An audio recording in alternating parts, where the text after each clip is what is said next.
In this lesson, we're going to see how can we manipulate video in many different ways. Let's take a look. As you can see, I imported many other videos around here, and you're going to find them all in the resources section of this class. To show you the first steps about how to manipulate video, I'm just going to grab one talking head video like this. I'm going to select a small portion, we don't need a lot of it, and I'm going to add it to the timeline. Okay, so we have it here now, and as you can see, it was filmed horizontally, but it was meant to be a vertical video. So let's zoom in so we can see the whole preview here. And as you noticed, I changed this to 9:16 so that it's already in vertical format. So first thing, obviously, let's rotate this video. Everything you want to do, you want to click first on the clip over here on the timeline, and then it's going to be selected on the preview. You can see already the handles all around it for you to manipulate it manually properly. And also here on the right, you're going to be able to find all of the things that you can do with it. And mainly this first portion here can be done by dialing a number. So for example, let's say rotate, and you want to rotate 90 degrees. It's going to rotate it clockwise 90 degrees. You can use this dial over here to do it manually like this, or you can do it on the preview panel properly and just go rotating, and you're going to be able to see how many degrees you're rotating on the top. But anyways, not to go crazy with it, you could just go 90 if it was turned to one side, or you can also use negative numbers here. So you could do -90 and it would go to the right way. Scale can be changed by the percentage over here, or you can also change it using the handle over here. But what I would recommend you is to use the handles here in the preview panel, because they snap to the angles, so you can know exactly when it's big enough to cover the whole screen. And that's how easy it is to manipulate video over here. Now, to take it one extra step, you could maybe want to animate this. And this takes us to the concept of keyframes. It's basically telling the software at a certain point in time what are going to be the parameters, and then telling in another point in time what are the parameters you want there. So for example, let's say we want to zoom in on this image very slowly, and in this point here we want it exactly as it is.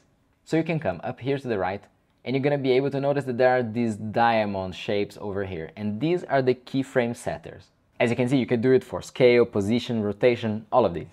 As an example, let's do it just for the scale right now. So I'll add a keyframe right here, and I will know that this point is marked. So let's go forward a little bit, let's say maybe up to here, and let's set another keyframe by clicking on the same logo. Add keyframe, okay. And now let's say that we want it to be zoomed in about here.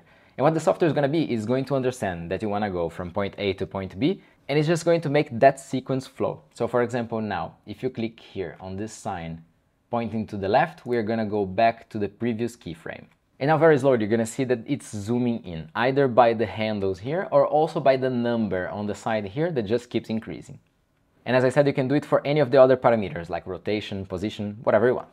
Next up is the blending mode, and this one is more complicated to understand if I don't give you an example. So I'll just import this clip of fire on top here of our footage, and you're gonna see that it just doesn't make any sense. I'll make it a little bit bigger, and now it's covering the whole image we had before. But if we play now with the blending mode, like for example brighten, it's going to keep only the brighter parts of that video clip. And then now you get an effect like this, in which you can still see the layer below, but on top you have the bright parts of the clip we just inserted. And each blending mode here is going to do something a little bit different. You can experiment and see, because for each type of footage the effect is going to be a little bit different. But mainly the ones that I use a lot are screen and overlay, because they keep the brightest part of the images, so you can use something like this, for example, on top of your footage. And you might think, okay, this has no use for me, but probably you saw this being used many times already on social media, especially when you've seen these ones over here. Let me delete the fire, and let's add a little piece of a drone shot over here and change it to original. So now you've got this very cool video layer over here. Then you can come up here to the blending mode and choose darken, for example, and voila. Now you have this old film effect on top of your footage. Still in the blending mode, you're going to find the opacity slider, and this is going to say how transparent this layer is. From 100%, in which you see it completely, and going down, you're going to begin seeing what's exactly below the drone layer, which is my talking head video over here. This can be used if you want to mix two images together. Next up is stabilization, and this is totally crazy inside Capcut.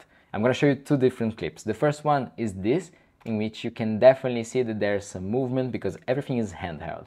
And if you want to make it a little bit smoother, you just go through stabilize, you click on the clip, you come to stabilize, and you have the choice of doing recommended, minimum cut, or most stable, because the software is going to zoom in and try to compensate for the movement. After you select which one you want, so for example in this one recommended, you're gonna be able to see this. It's a little bit of a zoomed in version, but all the movement is very smooth and looks very, very nice. So let's put it to the test and try something a little bit more extreme. This one is a completely handheld moving shot, and every step of the way you can actually feel the camera jumping up and down.